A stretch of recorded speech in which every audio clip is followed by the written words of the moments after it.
So I come into work today and I see one of these fucking trucks, you know, the lovely harness truck sitting up here, and I'm thinking to myself, oh shit, my $5,000 repair came back. It's not. Look at the taillights, they're different taillights. And then I look and I'm like, ah, whew. Good thing my truck didn't come back. My inside wiring harness job, where it was taking down all the modules and stuff, and I had to gut the truck and get everything back together because of all that salt and stuff inside the connectors. Well, the same company sends another truck up here. Nothing of their fault other than what goes on with this wiring when you're running a salt rig, a plow on a truck, and you're trying to expect everything to stay kosher. Now, mind you, this vehicle is intended for work purposes, but this came in with MS CAN modules offline.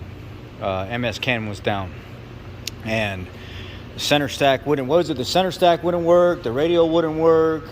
The driver door wouldn't. The passenger door wouldn't roll up and down. All the functions were lost for that. So something was going on here, all on the MS CAN network. So whenever you come up here to the front of the truck, this is also part of the harness that the HS3 network we were working on. Can pop the hood.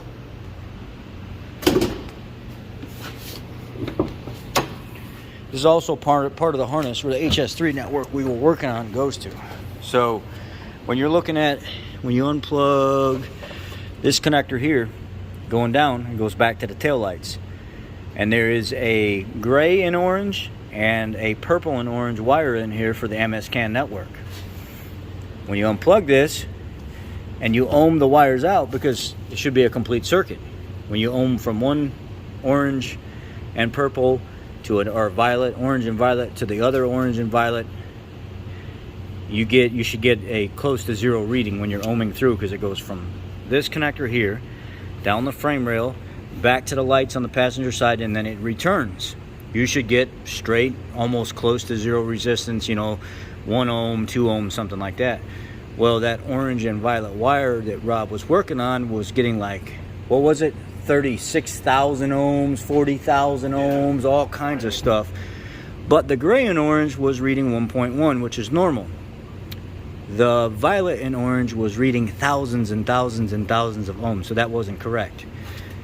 So this part of the harness on the HS3 network goes this connector here,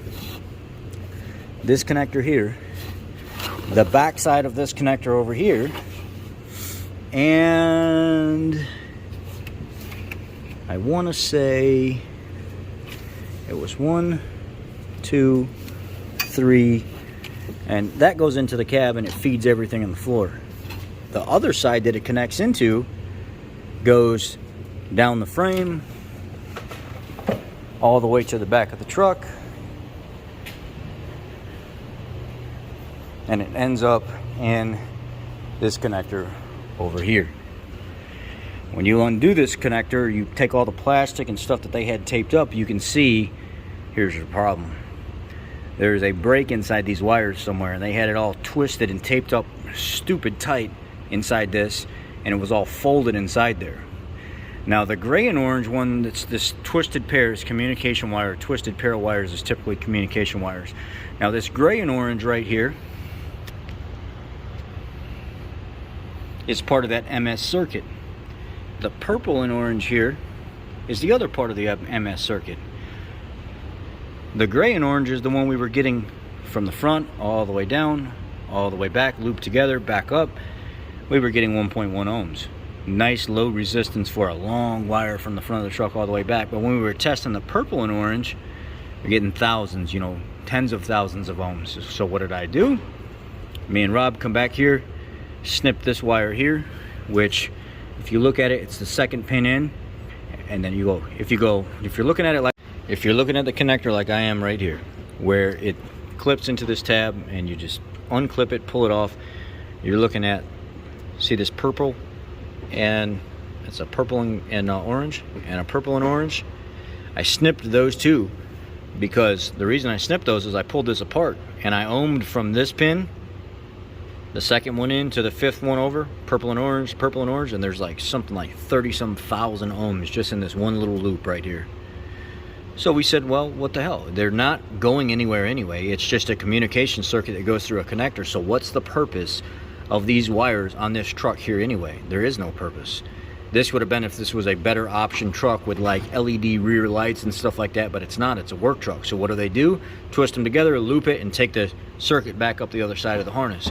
So this technically doesn't really even need to be here. It doesn't function for anything on this circuit back here.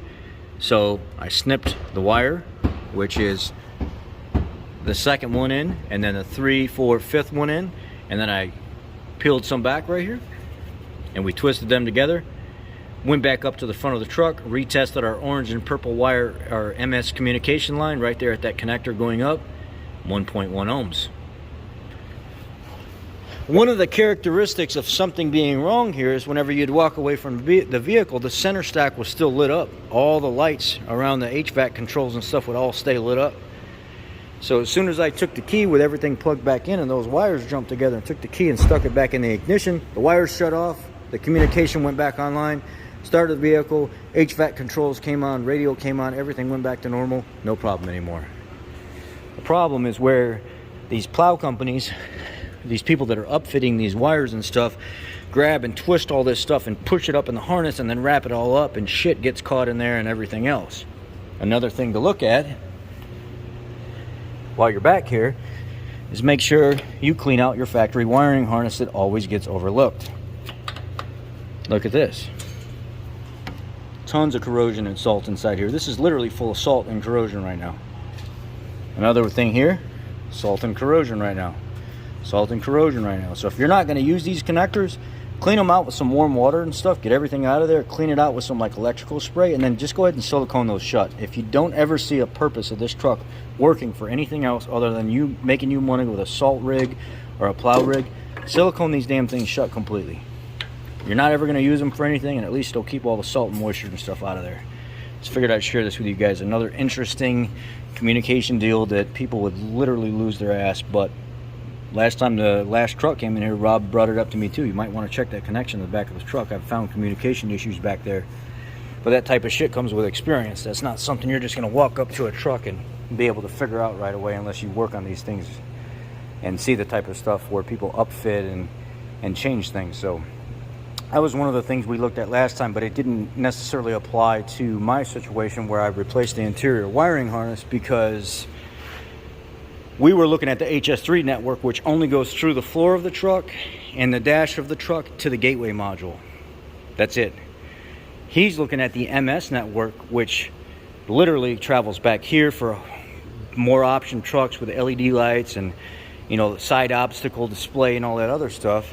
And then it travels back up. But because this truck doesn't have any of those options, they basically just twist the wires together back there and just tape them all up in the harness, and it screwed up the wires by the way they did it.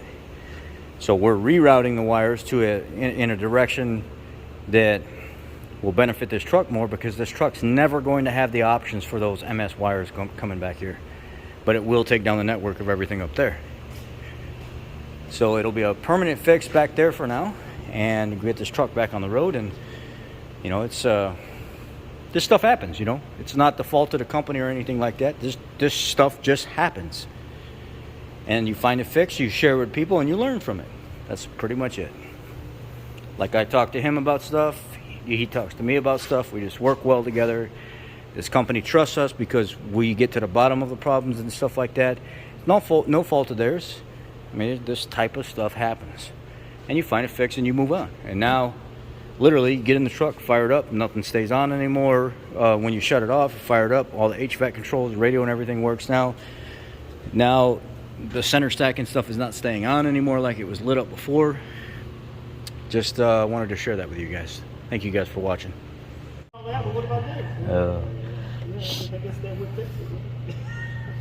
Here is I want to show you guys real quick in that connector. Here is the connector that you're looking at. It's 1440 or connector 327. And I think this is the harness number right there, or that, isn't it that 14 Apple 005? It would be the harness number? Yes.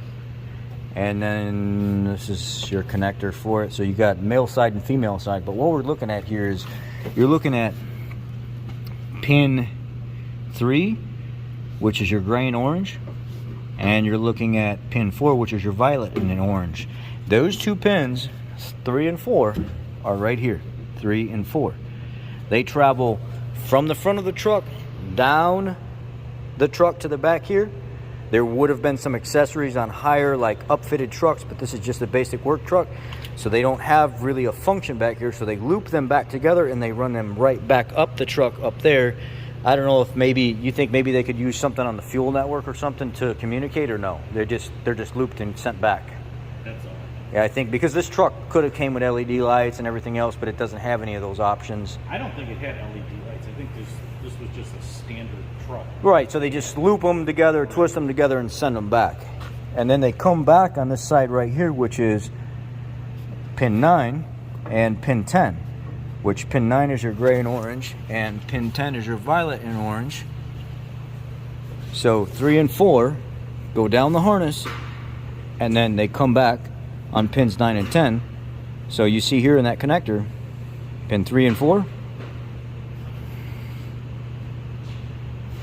And this is on the, so there's your push tab side, and this is your little wing side that goes into the slot. So these would be the ones with the little wings with the little hump facing up.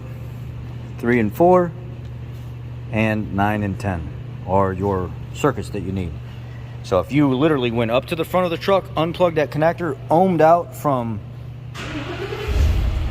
you could ohm out from pin 3, which is gray and orange, to pin 9, which is gray and orange, and you should get about 1.1, 1.5 ohms, 2.0 ohms.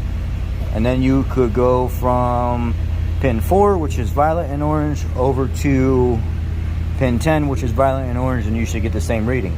If you get some crazy excessive reading, come back here to this connector and check and make sure that violet and orange and gray and orange wire are not screwed up. Ohm them out, unplug everything, and then jump your circuit back and see if you end up with OL. Or just, if you have a truck like this wide open, just go ahead and cut them right there and send them back. Don't bypass the connector completely, because it's not even doing anything. Send them back. Fix your problem. All right, sorry for continuing to come back, but that's it. Y'all be blessed. Have a great night. Thank you for watching. I hope this helps somebody.